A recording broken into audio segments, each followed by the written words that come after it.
Hello, everybody, and welcome to the Mansfield Buzz. Welcome to Mansfield Buzz with Jordan and Hurdie. Local business stories, let's dive in early. Jordan asks the questions, brings stories to life. Hurdie runs a tech, keeps production tight. Build trust in a town, discover and explore hidden gems and stores you never heard before. Community connection, that's what we're about. Tune in, join us, see what Mansfield's all about.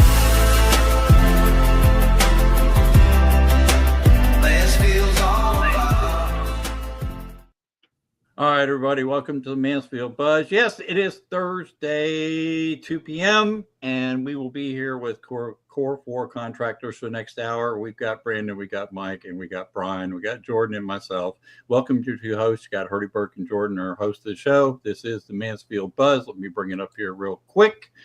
And guys, right now, what I would need you to do is go right over if you're visiting us for the first time, and we will have comments and people chatting with us eventually on the show as they wake up and join us today. But we are on youtube.com at Mansfield TX Buzz. Please send it to 5 friends. Please subscribe. Please click the little thumb under the video right now if you're with us live and give us a thumbs up because it helps the algorithm with Google. We really would appreciate that. And if you guys want to be on the show, very simply, just email me, Hurdie, at hurdieburke.com. Put new, I want to be on the show. We are booked, Jordan, all the way through now the end of October. Yes. So we are booked through October, and that reminds me, we will have the Halloween show this year on the 31st. So it will be 2 shows that week, and we will be in costume with as many people as we can squeeze onto the broadcast. So we'll be pushing that out soon. But man, here it is, July. We're booked through October. So, but if you want to be on the show, say November, December, Hurdie at hurdieburke.com, just put in the subject line Mansfield Buzz. And all right, so we are a local show where we're catering out to our local businesses.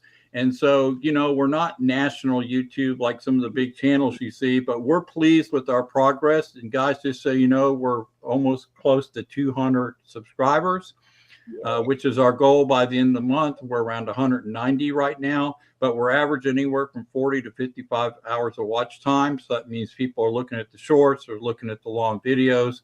And we would hope that you people listening today would go check out some of these businesses' services. They're full of integrity. We love having them. We vet our people we want on our show, and we make sure we're talking to businesses that actually can help you with products and services, especially in our local area. So, Jordan. Yes. So we got a whole crowd in the house today. We have Brandon, who's the owner. We have Mike, I guess, handles all the marketing. We have Brian, who actually met with me in a restaurant right here in Mansfield and really kind of got this all organized. We had a good discussion. We ate breakfast. We caught up on life. And so the fun part right now, Jordan, for us is I get to go over here and click on this, and we're going to kick off our icebreaker section, which is just going to be kind of fun. And here's some of these wild, crazy stories where we start asking them some questions. So we'll be right back.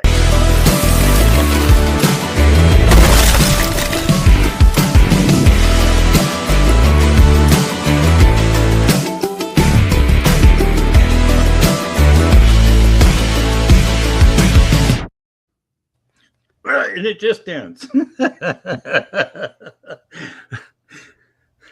So, guys, welcome. All right, thanks for having us. Thank you for having us. Yeah, I'm so excited to have you guys here. This is going to be really fun. You know, we've all met with you guys at some point, but now we get the full hour to just explore, which is the best part of this. And we're going to start with some icebreakers. So, Brandon, we're going to start with you. all right. So, tell me the story about Sergeant. Oh gosh, so you know, I was a little kid, and Rambo was a big deal, and I used to have a Rambo knife, with little toy knives, and then lived next to a bait shop. So I'd go to the bait shop, and I would get the dead minnows, and I would crack open the knife and put it in there. And I always wanted to be a soldier, right? And so if I pretend stabbed you, you were poisoned and you were going to die.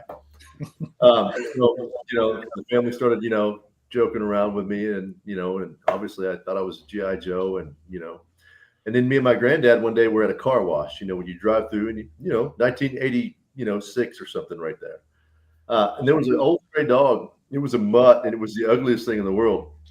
but I begged him for this dog, and so he conceded and let me have this dog. And one of the things was he said I had to name it. If you're gonna have a dog, you got to name it, kind of thing. And I was like, all right, well, we're gonna name him Sergeant. And he became our dog, and he lived with us until he passed away. Obviously, he passed away sadly like a week after my granddad. So we all know him really well. But yeah, the dog was Sergeant, and I always wanted to be a soldier. So I guess that's why I ended up doing what I did. That's crazy. I love it. How many years did you guys have him? About 4. 4 years. Man, in the car wash. That I can't believe you let you just take a dog from the car wash. It's like, can we take it? Sure, why not? I mean, it didn't have a collar, and in the 80s, everything was different. I mean, you rolled with your windows down. There was no seat belts, and I'm pretty sure my granddad had a beer in his hand. Yeah. Yeah, and you had rifles, and you had rifles in the back of your pickup, Yeah, and fishing poles and everything. And fishing poles and whatever you needed, right? Yeah. So that's cool. That's a cool story. That's awesome. Wow, man, just pets. They're awesome, and the way they come to your lives. Yeah. All right, Ryan, you're up. What was the last concert you went to? So it was, I'm not really a concert goer. So the last one I went to, I was on tour in Iraq, stationed at the big base in Baghdad, and Avenged Sevenfold came through. So that was pretty cool seeing this metal band. It was shortly after they dropped their Nightmare album, which was shortly after their beloved drummer, the Reverend, had passed away.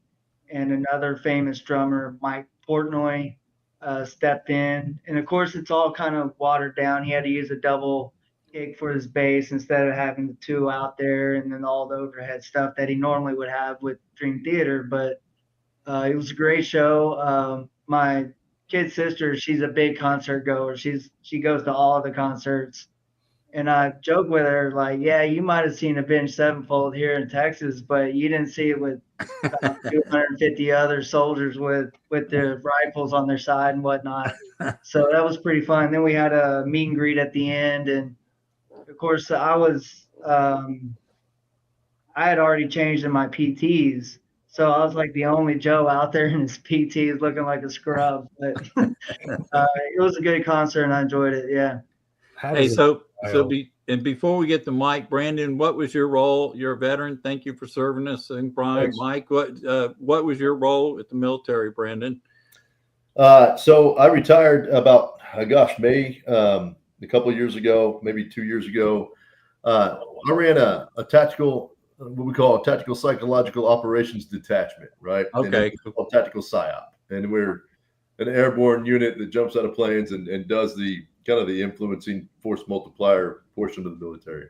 And Brian was with me there too. Yeah, I was going to say, Brian, next. You jumped. Yeah, I got 35 jumps under my belt. Actually, in process, Brandon to our unit. I worked there as a civilian during the week, and then played soldier if they'd let me on the weekend. And me and Brandon, we were both NCOs at the time. We were in different detachments. He went to Afghanistan, did other things, and I went to Iraq. So we never worked under each other, but we got to see how each other worked and operated. So that's why being here is kind of neat. And it's, at some point I tried to kill the military stuff because I didn't think it would serve me in the long run, but I was wrong. So yeah. Hey, nothing wrong with service. Thank you for doing that. And then Sure. Funny guys coming up. We got Mike coming up, Jordan here, and I just learned something new today. This is going to be interesting on his icebreaker for sure. I know. So multiple talents, and we're about to cover another one. Mike, can you tell us a little bit about your Spotify account? Yeah, I lied to you guys. No, I'm just kidding. So my Spotify is I've got roughly 2 million streams on my music. A lot of those happen to just be on one particular song, but overall, I've got either over or very close to 2 million streams. That's amazing. That's amazing. And he confessed that he did a song for Corp4 Contractors, and so 10 minutes before we went live, I said, "Well, send that darn thing to me, and we're gonna play it on the show." So right now, before we get to the questions, I'm gonna go ahead and spool this up. Y'all check this out. A little leak could eventually flood your home. Check the review, then pick up your phone. Yeah, A+ rated with the beep beep beep. You know who to call for all your roofing needs. We do remodels, fences, and gutters galore. Commercial, residential, they're no way straightforward. Yeah, breathe easy, Corp4 really cares. Don't stress. I love it. We're here to do repairs. Yeah, Corp4 Contractors. Oh, you learn something new every day, but you're wonderful guests, man.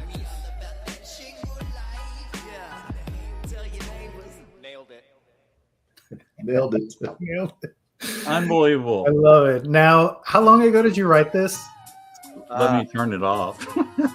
Go ahead. He can keep talking. It's fine. I gotta say that it's been 4 to 5 years, maybe somewhere in there. You guys may remember AJ? Or Andrew? Yeah. Yes. So Andrew, we actually filmed parts of that at his dad's house when his dad was getting a new roof. So that's part of the music video is, and that was right around the time that AJ had come to work with us. So I would say that was probably about 4 or 5 years ago. Oh yeah, about 5 for sure. Yeah. So I want to point something out. That means you did this before ChatGPT or Suno or any of those AI tools. This is handmade, like the old school way. He actually went into a studio and created the sound and did the mixing and put all those stuff with it. And this is just awesome. So see, and I bet you very few people in the Mansfield Network group or whatever groups he's in know that he has this background. But till today, this is why we do this. This is exactly why we do this. That's cool. Now they're going to ask about it. Yeah, now they're going to say, "Can you make me a song?" And you're going to go, "Sure." I'm just wondering why you guys don't have walk-up songs. You know, every time you walk in, just put it on and just stroll in. Oh, this is the job site. That's what we do. Just play it loud. Put a speaker on top of the car and crank it up. 7 o'clock. That's how the neighbors know we're here. That's exactly right. That's perfect. That's great. Love it. All right. Well, now that we've gotten to know each other a little bit better, have a little bit of background, let's dive in because I want to know the story. So, Brandon, what inspired the founding of Corp4 Contractors? Well, so a little bit of history is, I grew up, and my family had a roofing company. Mm-hmm. They did a lot of the new construction jobs. So, growing up in the 80s and 90s, they were the guys who, every time you see, these cookie cutter homes, custom homes, with 300 roofs in a neighborhood going up, they were doing it, and they helped pioneer a lot of that roofing in the DFW market and help bring other builders in and get them started. So as a kid, I would ride around with my dad and sit in the sand pile or go pick up shingles. And by, junior high and above, I was doing roofing and working on roofing. And this is, 93, 94, 95. And, fixing roofs, fixing shingles, and, riding around learning the business. Naturally, I wanted to be a soldier and did not want to do roofing because I was like, I don't want to grow up and be a roofer. Yeah, that's great. But so I went my own path and did the military thing, which I'm very proud of because it gave me, all kinds of, better attributes to become a better man and a better business owner, in my opinion, too. But when I did come back, I went back into the construction world and started building commercial jobs, schools, airport terminals, other things like that. And that was great too. But at the same time, it wasn't fulfilling. So I had an opportunity to go be a supplier, teach and train roofing companies and sell them roofing materials. And I did that for some time. And the more and the longer I did that, the more I was servicing other roofing companies and helping them try to build their dreams. And then the problem with it is I saw them doing it the wrong way, right? They didn't have the skill set. They would come in and go, "Hey, how do you read insurance plans? How do I do a takeoff? Hey, I don't know what to do here." And I'm like, "You started a business, but you don't know this." Well, I was a sales guy at a car dealership and I did roofing for 3 weeks. I can do this. I'll figure it out. Well, it's not how it should be. So eventually I went back into roofing and decided I'm going to do it the right way. And I'm going to do it my way and integrate a lot of the military kind of things that we do which is a lot of standard operating procedures and quality control checks. But I still have the brotherhood and the camaraderie and the small team, mentality and tactics that we brought to this thing to make it what it is. And it's been a dream of mine. Now it's my baby. I love it. These guys love it. They buy it. We all buy into the same vision of greatness of what we want this to be.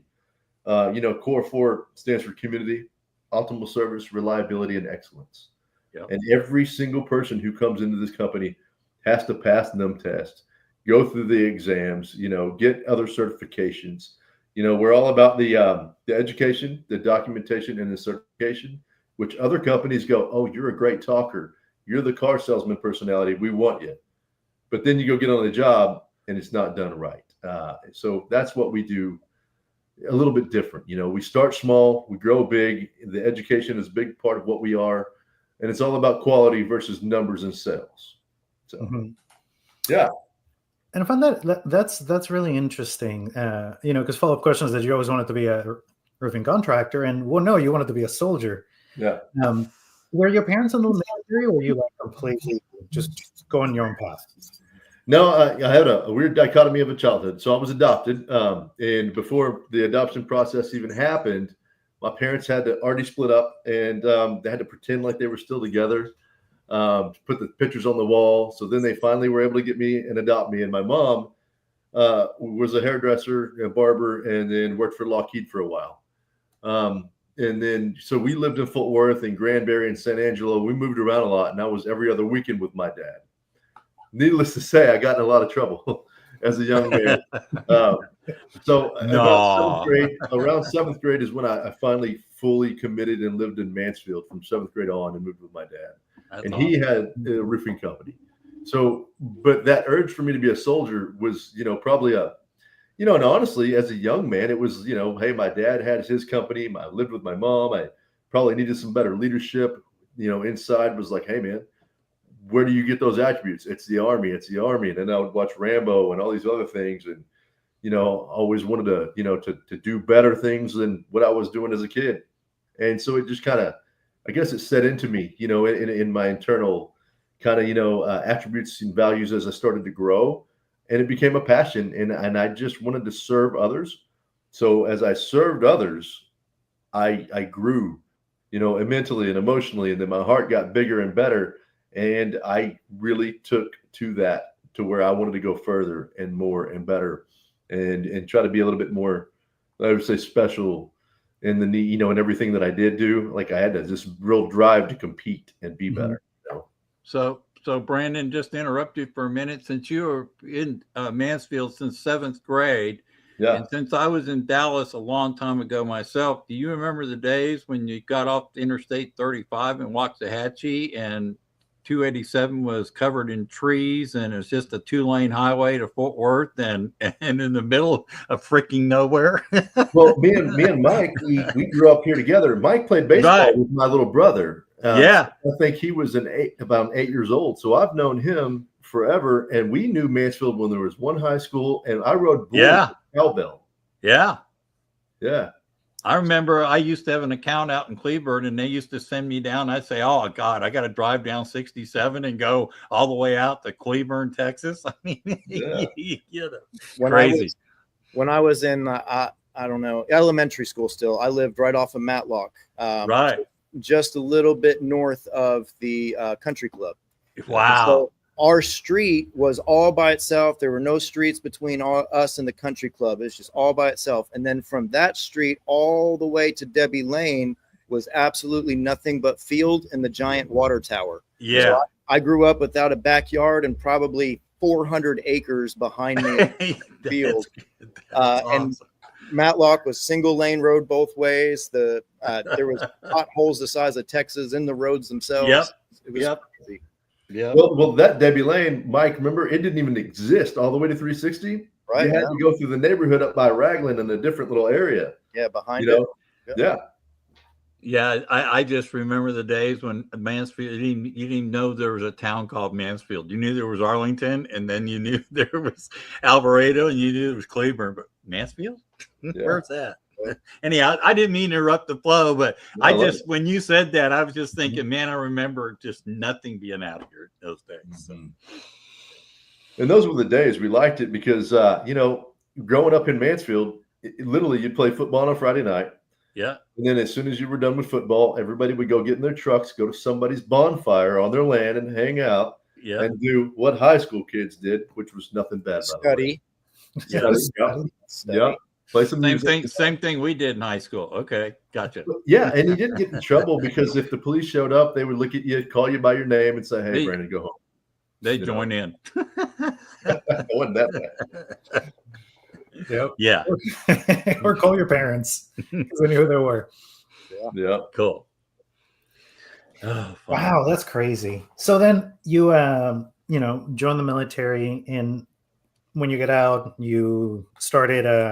You didn't really go right back into roofing, so you went into more of a more commercial construction, right? Yeah, because at that time, so what I did is I got out of active duty, went into the reserves. Did some more deployments and some more stuff. And then when I started to transition, of less op tempo things, schools, other things, missions, I wanted to eventually become a custom home builder. Right. So the goal was if I can go build schools and, courthouses and all these commercial jobs, I can learn on a big scale. And then I learned to scale it down and just start building custom homes. Right. And then the market had changed. And this was around, the 2010 to 2012 time frame. And as the market was changing, I was still there learning. And I would, it was in the reserves. So I would be gone 2 or 3 months a year. And I would go do ops or training or schools or whatever I was doing. And then every other weekend for 3 to 4 days, we would jump out of a plane, go shoot, and then come home. And then by Monday, guess what? I'm back to work again. Right. Yeah. And I'm being half civilian, half military, which was a great juggling attribute. And it was great for skill set because I get to do my adventure work, go still be a soldier, service work, learn from some of the best guys around ever, and then go in and implement some of these skills into my day-to-day life in construction. And after a while, I was, building schools. You're there at 5:30 in the morning, and I was the superintendent. So then I don't leave till 8:30 at night. So when I calculated the pay and the risk, I was like, I should just do this on my own. Yeah, exactly. Yeah. So you got 2 guys sitting next beside you here, right, Jordan? Mm-hmm. You got Mike and Brian. It'd be interesting to hear how they got all attached. Y'all got all attached to the hip. That'd be really cool. Yeah, like we're starting to put the timeline together. So I didn't know you guys, Mike. I didn't know you knew Brandon when y'all were younger. That's new to me. There's 2 new things today. And so I personally moved to Mansfield before I was ever in school. My dad, both my parents are from New Jersey, and they made their way down to Colorado, New Mexico area, and then into West Texas, a little place called Andrews, which most people don't know of, but it's about an hour from Lubbock, but also Where's about an hour from New Mexico. I moved here. My dad got a job with the Mansfield ISD when I was a kid, so we moved here, and he works mostly at Herman-Ash, which is, I don't know what it is now. It's like it was an elementary school, but I think now it's like if you've been a bad kid and they send you to alternative school. I think that's the alternative school now. But my dad, he put signs on that school that were up there for past the time that I graduated, that were hanging on the outside of the school, big banners and stuff. So that's really cool. I got a lot of history in Texas, in this area. But yeah, so Brandon, I played baseball for his dad. His dad and my dad at one time were really, really good friends. We used to go to hockey games with them and other sporting events and stuff that had nothing to do with just being on his baseball team. But yeah, that baseball team, we were together for under different names, but for, I don't know, maybe 10 years or so, on and off. Wow. We traveled, we did all that kind of stuff. So, and then I stopped playing baseball going into high school, and I wanted to focus on, for some reason, basketball, which doesn't look right? But I wanted to focus on basketball, and I did end up playing basketball for a couple of years. But going into my freshman year, I actually went on my first out-of-country vacation with Brandon and his family, and we went Ixtapa, Mexico. for a whole week. And I was gone without my parents. So like first time I leave the country outside of going down to like Corpus or not Corpus, but Padre and crossing the border there. But got to spend some time out there. And Brandon may not remember this, but I got a little bit of a story for you guys on Brandon. So he's 2 or 3 years older than me. So I was going into my freshman year. So he was either going into his senior year or his junior year. I can't remember. But this resort, and this is a really cool story, and I'll try to tell it quickly. But this resort was directly next door to a resort that had was just the shell. They never finished it. They never put the glass in the windows or anything like that. It was just the shell of this building. And the reason they didn't finish, do you remember this? The reason they didn't finish is because the cartel had taken it over. Yeah. So on the beach, and the resort was beautiful. The beach was beautiful. Everything about it was fantastic. But on the beach itself, and they give you other warnings, but on the beach itself, they had like ropes and everything down through the sand and about 200 yards into the water, basically saying, hey, do not go here. You're liable to get shot. And you could look at this building and you could see like gun barrels hanging out of windows and everything like that. On the other side of us was a market, like an actual outdoor market. And do you remember the alligator there? They had like a saltwater alligator, crocodile, I guess crocodile. But it was behind this fence, and it was a picket fence in the middle of this market. And the alligator was probably only 2 foot shorter than the entire space that he had. And the pickets were maybe 3 foot high. Half of them were missing, but this was a live reptile sitting in this thing. Anyway, so high school kids, they go and they do things, right? We already discussed that. Well, Mexico has no legal drinking limit or age. And so they were like, oh, you're 12? Cool. Here's Colorado Bulldog. But we had a good evening. And then towards the end of the evening, towards the end of the trip and the end of this particular evening, almost every night we went to the only club on the place, but we would drink there. So but at the end of this one evening, we're walking around and then nobody can find Brandon. And we had happened to meet, he may not remember this either, but we happened to meet some college girls who basically hung out with us the whole time. And weirdly enough, and I hope they're doing well in life, but they wrote me letters, several letters afterwards. And I was a freshman I was 14. So that was kind of weird. But anyway, look at me, But so we can't find Brandon, and we're looking for him for 20, 30 minutes or more, probably more because we've been drinking. And we get down to the beach and we finally see him like out of the shadows on the beach coming from us. And guess what? He ducks under to get to us. The ropes on the beach. And he just walks up like, hey, I've been hanging out exploring. And like, yeah.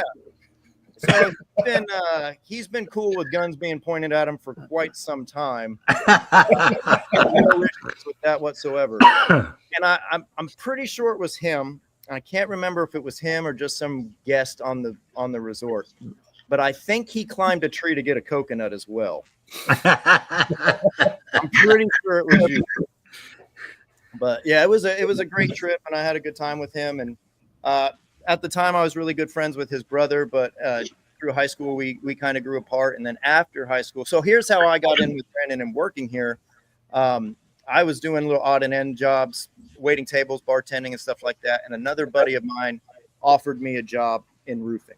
So I called Brandon and basically was like, hey, a buddy's offering me a job in roofing. Can you give me a little bit of details? And, is this a good move for someone like me? And he said, well, why don't you come talk to me and we'll just have the discussion face to face.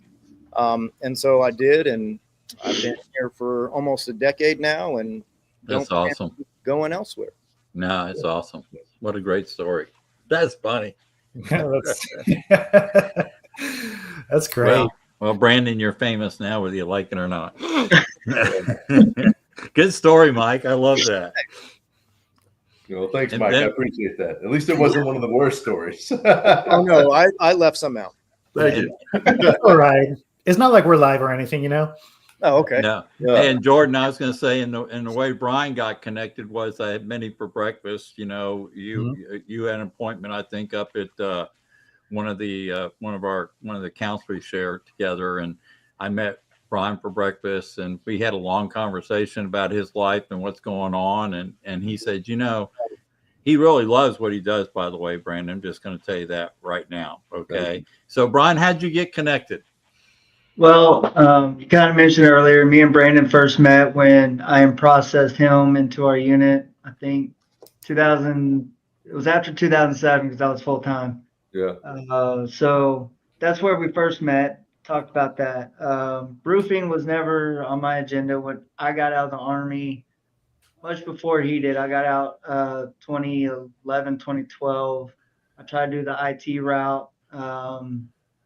Through 3 or 4 different positions, about 10, 12 years of that. And then just, I never seemed to fit. It never seemed to work out.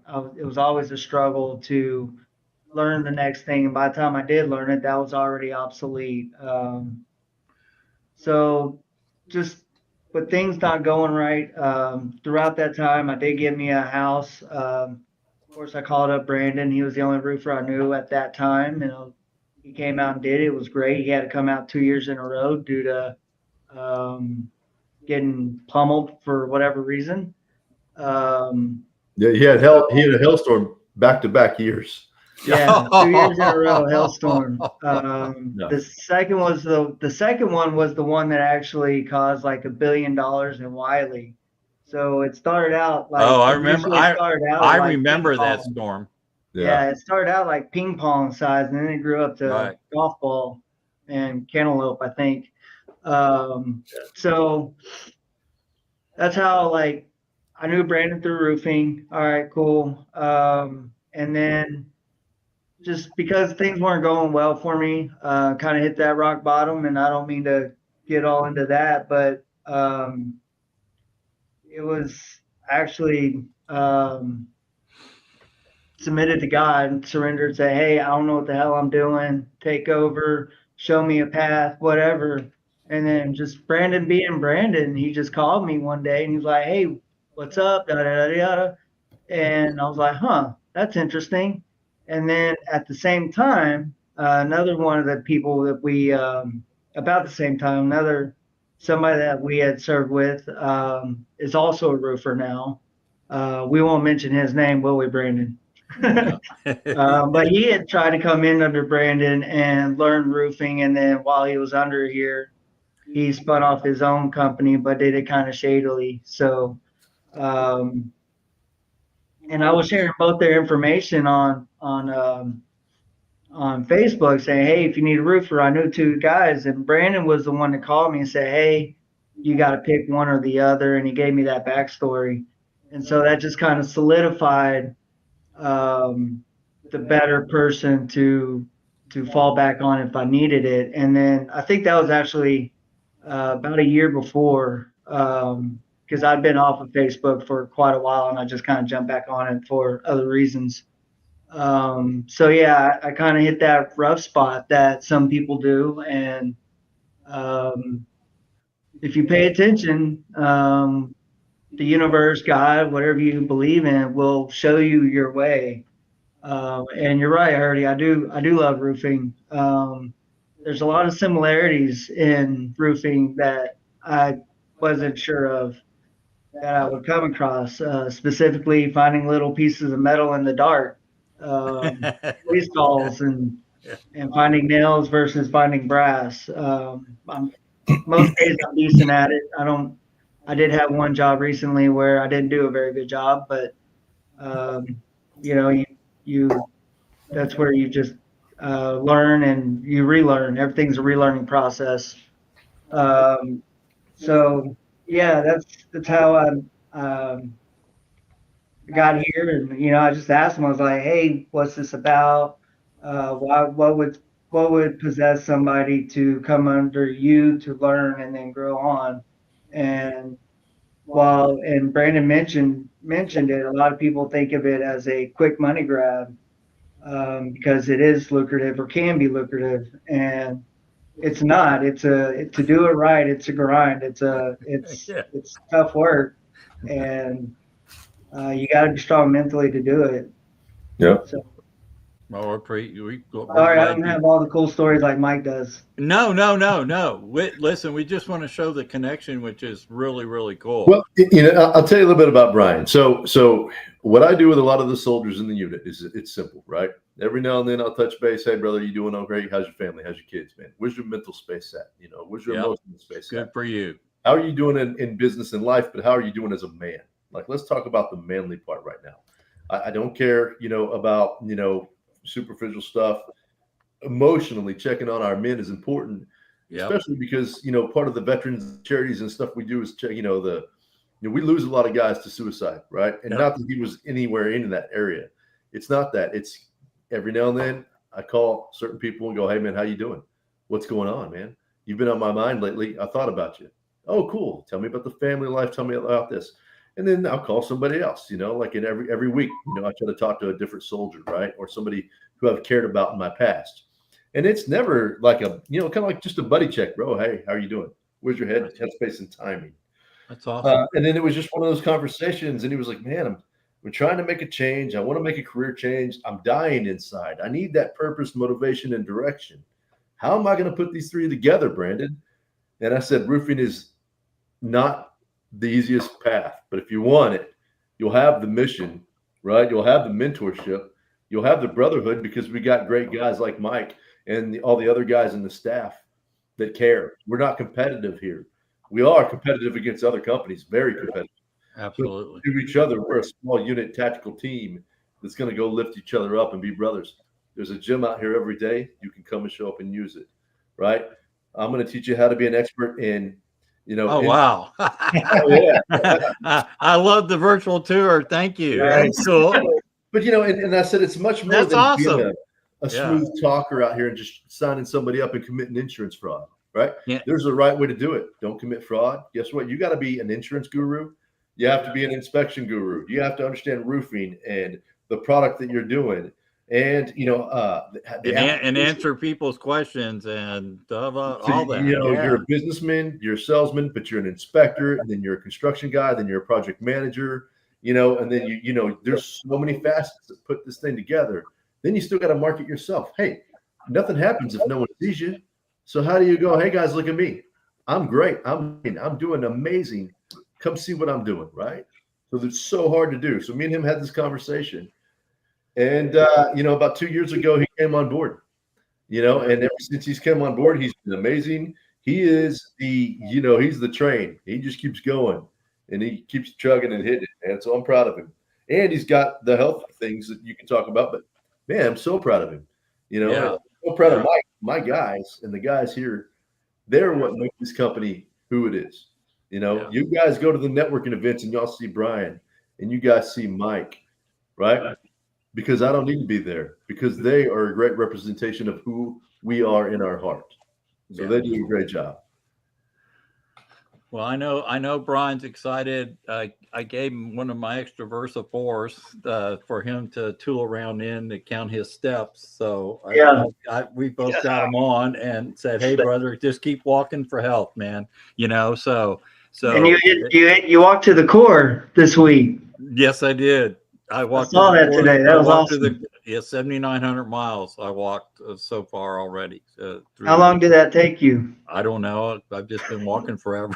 I don't know. 4 or 5 years. Who knows? But anyhow, I'm glad you're doing that, and I'm glad it's helping your health a little bit and gives you something to focus on. But man, this is fun. Jordan, see all this stuff we're learning today? Oh yeah, and it speaks so much about the. Pun intended, but the core of the company and how you guys are, structured and put together. I love it. One thing that, we don't, it's not really on the questions, but I'm dying to ask you is, you guys, well, Brandon, you seem to have taken a lot of really great knowledge from the military and taken it into the company. I'm curious, when did that click? When a lot of people go through entrepreneurship, we go into business and it takes a little while, before we realize that our previous experience actually ports over. And yeah, Brian even mentioned it too. Like there's, you realize that a lot of things did transfer, but it takes a little bit of time for that to simmer. And then it seems like in Core 4, like that is so well ingrained in the culture. I'm curious as to how did that happen? Well, and it's trial and error. It's, when you're starting a company and you're like, I have a vision and I have a dream. Let's find the people who are going to follow the vision and buy in. If they buy into the vision and go, hey, this is what the company's about, community, optimal service, reliability, and excellence. Yeah, the pun with C4 and the military works out, and that's great. But to be better than everybody else, we have to have standards, and we have to have a standard operating procedure. Why do we document before, during, and after? Because the other guys don't, right? Why do we have a handwritten report or a video report? Because other guys just want to hold up a phone and go, oh, see, you have hail damage, right? It's doing the small things at a level that is excellent compared to everybody else mailing it in and not doing those things, right? And it's having a procedure, right? That in the beginning, I said, hey, man, guys, you may not like this, but I want to implement this. Oh, because it's going to help us grow. And if we're doing something different, then it's different than the other guy because it's better. It's going to take you 10 more minutes, but 10 more minutes to get, somebody else. By the end of the time the service is done, they're going to say, hey, Mike did such a great job. I recommend him. Why? Because he did this, this, and this, because we implemented those systems ahead of time. Right. Right. And, like I said, if we provide everybody the purpose, the motivation, and the direction, the only way to do this is to go, if I said, let me wait until everything's before I start something, I would never do it. Yeah. So I said, let's start it. Let's get it. And if we make mistakes, we're going to correct them. And, and this is what I learned early on, hiring the right people matter. Don't hire the people who are going to do a bad job or, there's guys who go to the bar and overdrink and overdo this and over party. Nope. Can't have them guys here. Right. You're a representation of who we are, our core values. Right. And everybody changes and evolves and gets better. And these guys have all been on board, and we'll have strategy meetings, and the meetings are very open. It's not, you're going to do this. It's, hey guys, I've been thinking about changing one or two things in how we do this step. What do you think? And Mike's been a great attribute. Mike's got his adjuster's license. He's getting his adjuster's license. We all go through the Roofing Contractors Association of Texas. We all go through the testing and the licensing, but we all do it as a company too. Like everything we use, every shingle we use, we're certified on.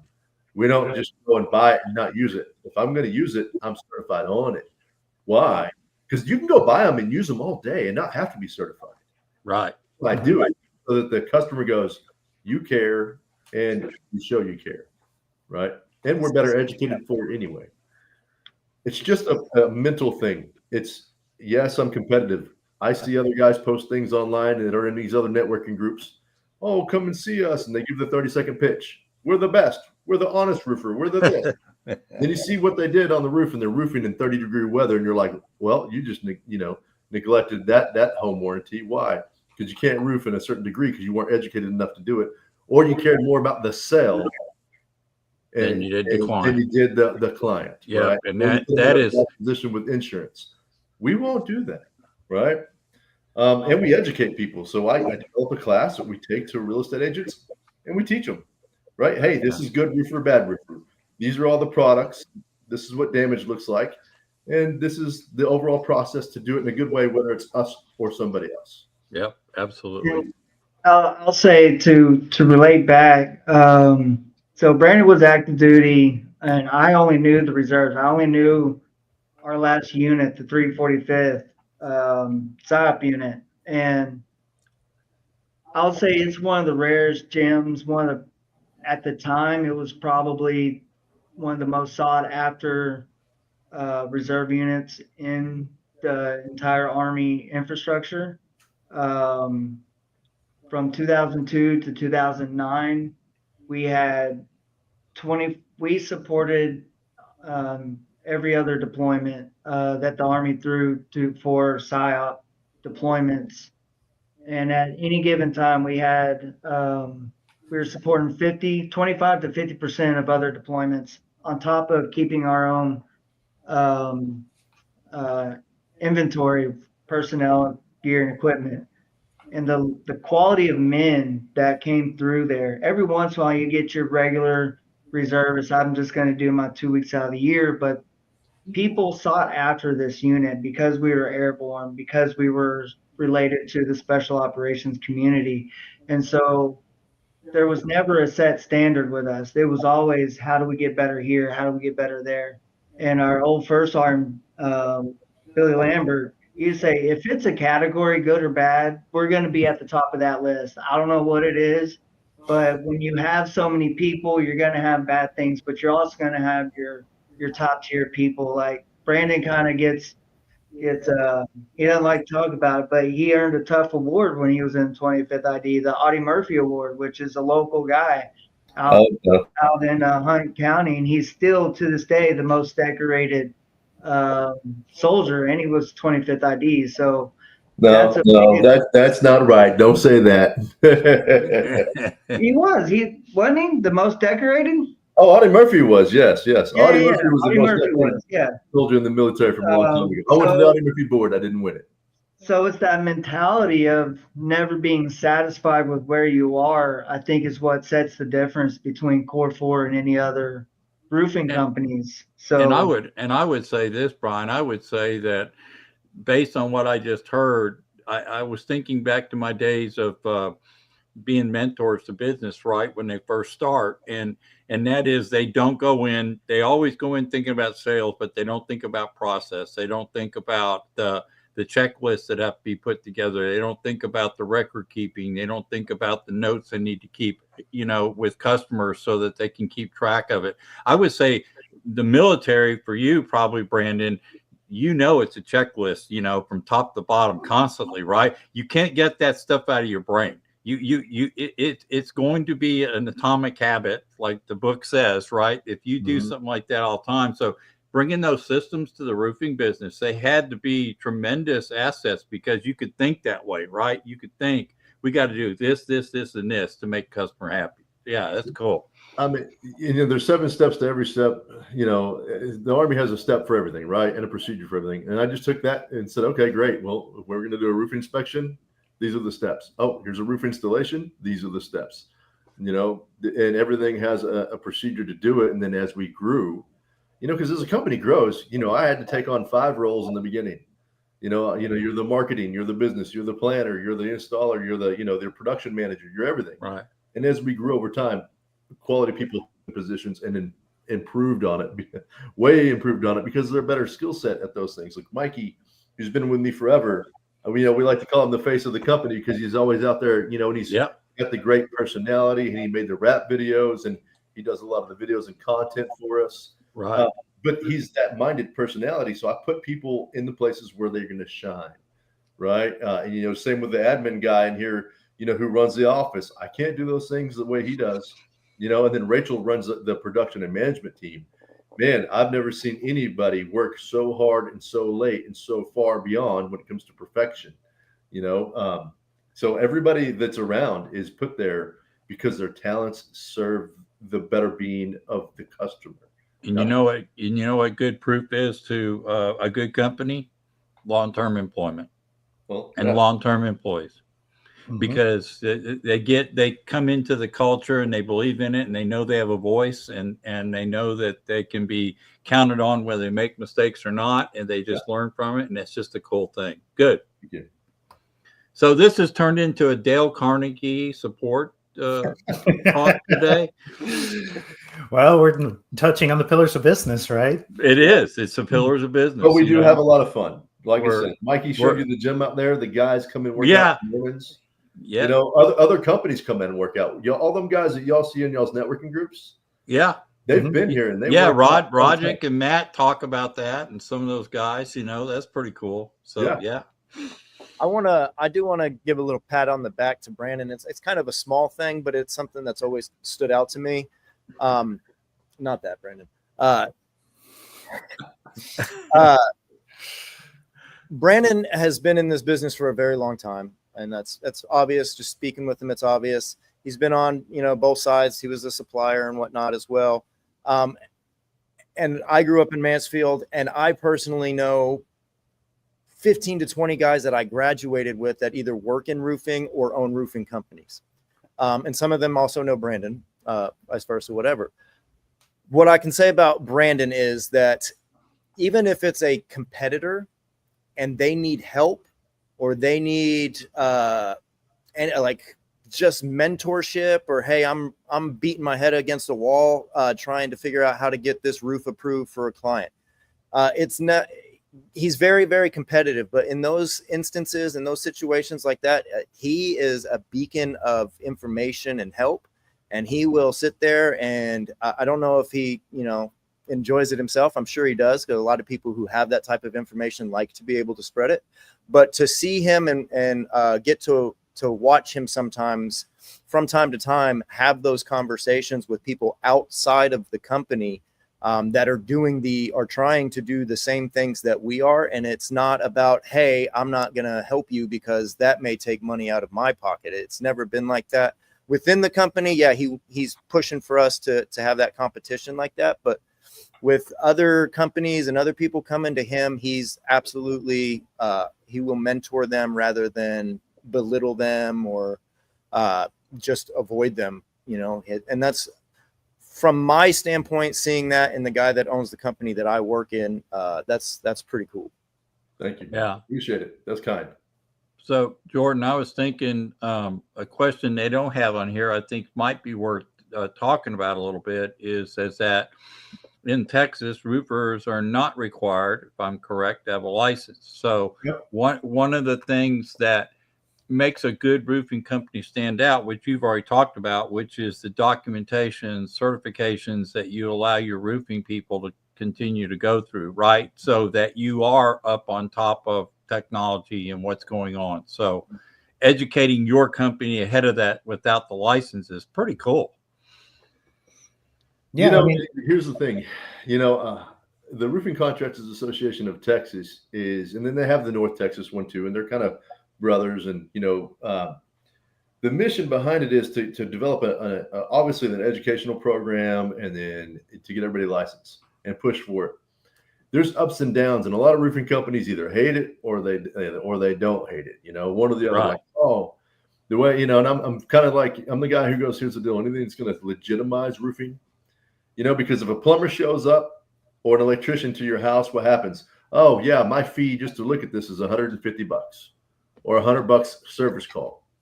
Well, roofers give everything away, but it's so dangerous to be on a roof, and we're up and down roofs all day.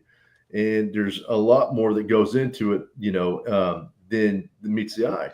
Right. And then if you educate the right people who are wanting to do that extra mile, you get the riffraff out, right? Even the guys who interview with me and I'm like, hey, well, are you willing to take classes? Well, my other company didn't make me do that. Well, then maybe you're not for us.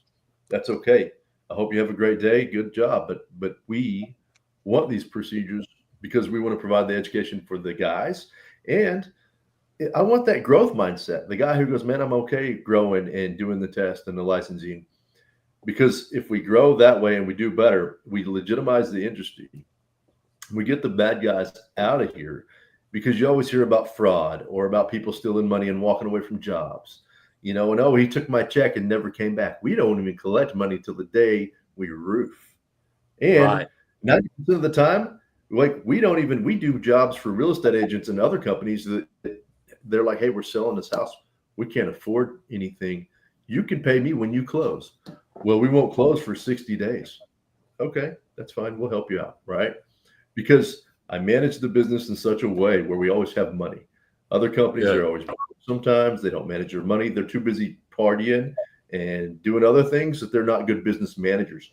What I saw as a supplier and as the local companies here, you always knew, because I worked for them, who owed money, who was behind on their bills, who was this. And I was like, no, we will never be that. So we will always have a surplus. We'll always, because there's a lot of good sales guys, not a lot of good businessmen.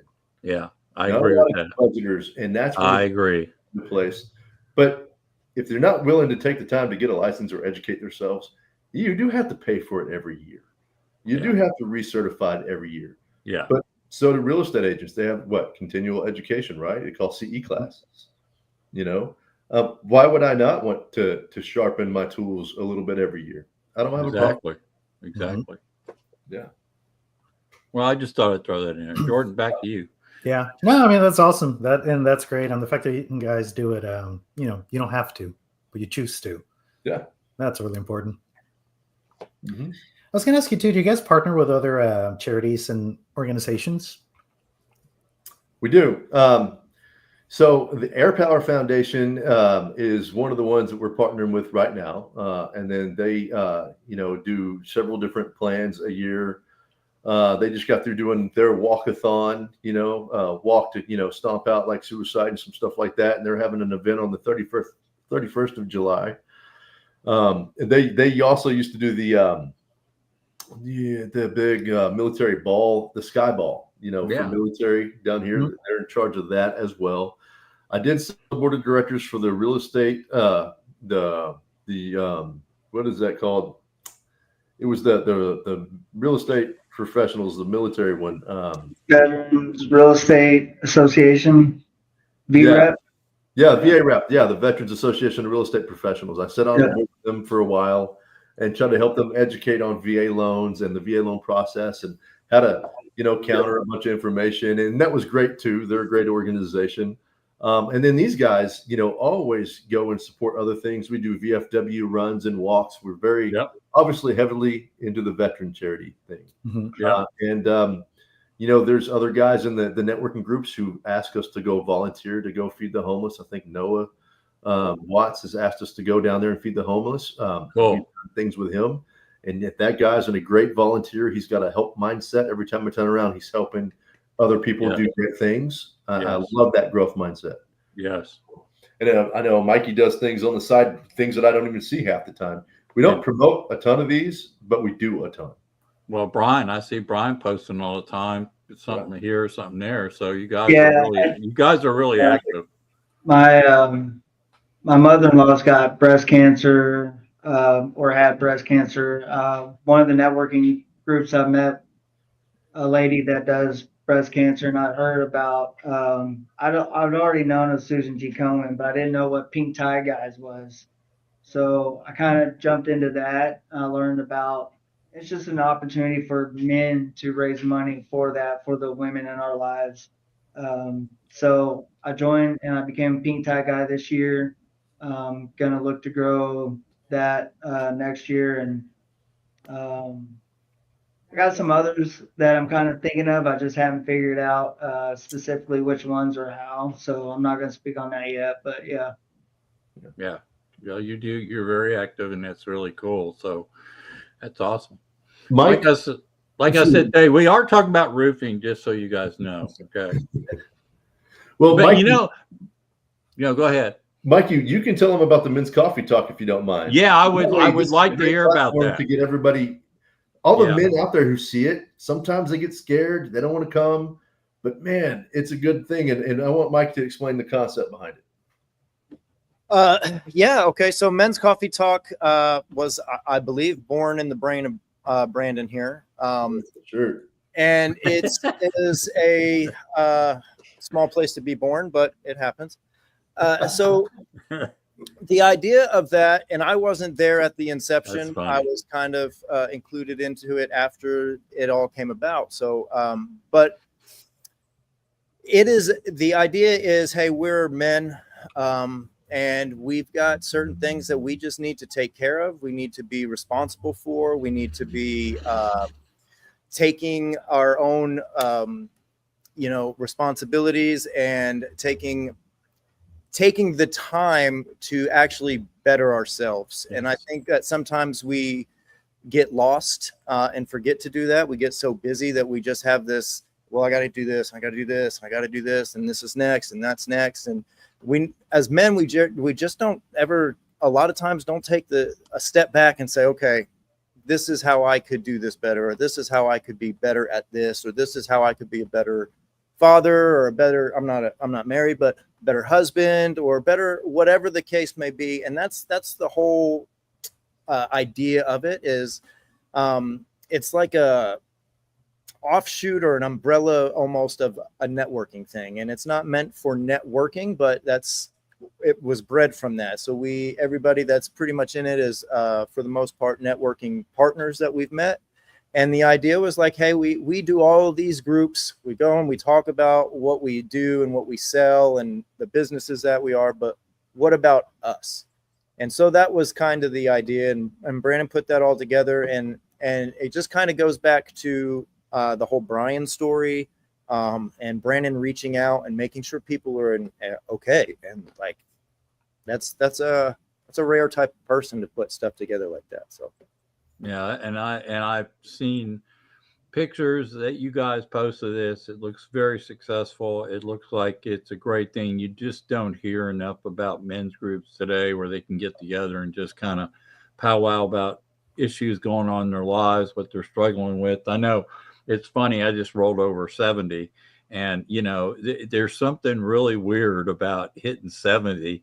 When you were thinking, let's say I just finished playing baseball in college, that was last year, so my point is, as we get older, we have lots of more things we want to discuss. We're kind of wiser in our ways. We probably gave up a lot of bad habits we had in our 20s. You know what I'm saying? We just, you just have to have places where you can air out. There's just certain things you've got to have other men around to talk to about. Jordan and I get along. Jordan and I, gosh, since we've met, we talk all the time. So, and sometimes about business, sometimes we just sit around and talk, so you got to have those friendships. So that's a great deal. Where's that at? You didn't say that. So where do you hold that and what day? It's every other Thursday. So we just had one this morning at 7:30 in the morning, and we do it at the Our Place off of Debbie Lane, right across the street from the Performing Arts Center. We have the back room, and we have, as many tables as we need. We've had, from 10 people all the way to 45 people show up, Wow. And the concept is, yes, it's accountability, and everybody gets to introduce their business, and then we give a topic and a guest speaker. That's awesome. It might be family, it might be marriage, it might be, planning, backwards planning, hard skills, soft skills, whatever. They'll give a 20-minute speech. We'll have open concept talks, and then we'll have one-on-ones afterwards. Hey, man, what are you going through? What do you need from me, man? Yeah, we'll schedule a lunch. Let's go, right? That's awesome. The guest speaker gets a survival gift, and then if you come to 2 meetings, you get a shirt for free. Ooh. It's building the brotherhood, the camaraderie. So. That's what I was going to mention, is that I've been to a couple of those, and just the brotherhood is what stood out. A lot of us go to a lot of networking meetings where, you get to meet and greet people, and you get a lot of that social time. Yeah. That focus on brotherhood was palpable. Thank you. Appreciate it. That's really cool. So anyhow, guys, can you believe we've been on an hour? That flew by. Do we have time for one small other thing that Brandon? We got all the time you want. Yeah. So it kind of goes back to it's all about, let's get Brandon today. Okay. Yeah. This okay. is another cool thing that he did, and a cool thing that the company's done. So it's not embarrassing or anything. I should go that route, but last year, you guys know about cricket, the sport? Yes. Mm-hmm. Okay.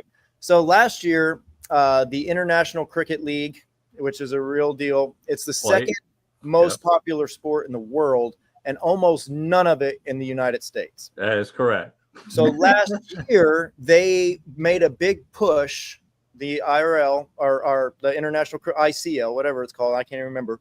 They made a big push, and they moved to the United States, and they got like 6 or 7 teams in the United States: Chicago, LA, New York, Dallas has one at UTD. But anyway, they had this big tournament where all the United States teams came to UTD, and they put these fields together and whatever. And I had a friend reach out, and they were basically saying, hey, nobody in the United States knows anything about cricket, so it's hard for us to find some sponsorships. But this was a big deal, and it was on ESPN, and it was broadcast. I want to say it was on their webpage, ESPN's website. It's not on the actual channel, but you could go in and watch it all day long, and our logo was broadcast over and over and over again. Oh, wow. But he knew going into it, outside of having the logo being splashed, that it probably wasn't a venture that a roofing company really needs to worry about. But the fact that he knew it was a buddy of mine reaching out, and it was something that had no optics in the United States, just he was giving something an opportunity, and that's how he saw that, rather than saying, oh, I don't want to spend any money on something I don't care about. He went all in and he said, okay, let's do this. And it was really cool. They invited us out. He didn't end up going, but I did. They invited us out. They had this big concert. Not a lot of people are fans of this guy, but Ted Nugent did the national anthem. And, I love him. Yeah. And they had a big event at Gillies in Dallas as well. And they had, I can't remember her name, and I feel bad about this, but she's an Indian lady from India. And she did a cover, the one that was used for the James Bond. And it was an original song, and then she covered it, and they used it for one of the most recent James Bonds. And she was at the event, and she performed that James Bond song live that they did. And it was just really, really cool. But the coolest part about it was, and I don't know how to say this without sounding odd, but me and the few other people that kind of put it all together, we were the only white people there. And it was all Indians or from Pakistan. Yeah, that's and it was such a cool event. And to see how you don't really, in America, you don't see those folks at baseball games or enjoying those sports. And it's just how it is. But there you got to see in their element and things that they love and enjoy. It was somebody said the word palpable, or Jordan said palpable earlier. It was the same thing. It was like they had this opportunity that they had never had in their life to enjoy something that they absolutely loved and enjoyed here. And they had that for the first time. And to see that on people's faces was magnificent. And that just, I want to pull that back a little bit. Those are the kinds of things that he's constantly doing and providing. And though, he was a small part of that, that's just how he operates. Like it's a selfless type of movement that he has about him. And we all have our own flaws, but there are just some of the most incredible attributes to this guy. And I'm working so hard to get a raise. That was like, gosh, and after all that, man, right here live, that's pretty cool. That's what we put this together. I'll tell you what, there was a lot of people. Mike, you brought that up. There was a ton of people that loved cricket that could never watch anything live here, that were just going bananas weeks before they started playing, because they could not wait to go to a cricket game. I mean, it's amazing how many there are people in the United States that love cricket, can't go watch it live. That was a cool deal. Good. Hey, by the way, that 4-inch piece of hail I showed you earlier in the top of the screen was on a storm chase here in Mansfield 2 years ago that I turned into the National Weather Service, reported it. That also, I got caught in it, and it knocked out about every window of my car. Is that the one that destroyed your car with you in it? And I still drive it. Anyhow, a kid in 1995, we got stuck at Mayfest. Yeah. Oh, yeah. That was back out there. Yeah. Now that was dangerous. You guys, I remember that. They had talked about that. So anyhow, guys, what's going to happen is we're recording each of you individually too. So after we close out, please stay on with us for a few minutes and make sure we get all your individual recordings uploaded to our server farm. Yeah. We want to thank you guys for being on the Mansfield Buzz. I hope you enjoyed it. Yeah, awesome. Appreciate it. You're going to get a lot more response on the on-demand side, as you well know. People watch things as they have time. We'll be pushing it out. Feel free to push this out. I'll send you guys links to do whatever you want with Jordan to follow up with you on a package. But Mike, thanks for giving us your song. That was really cool.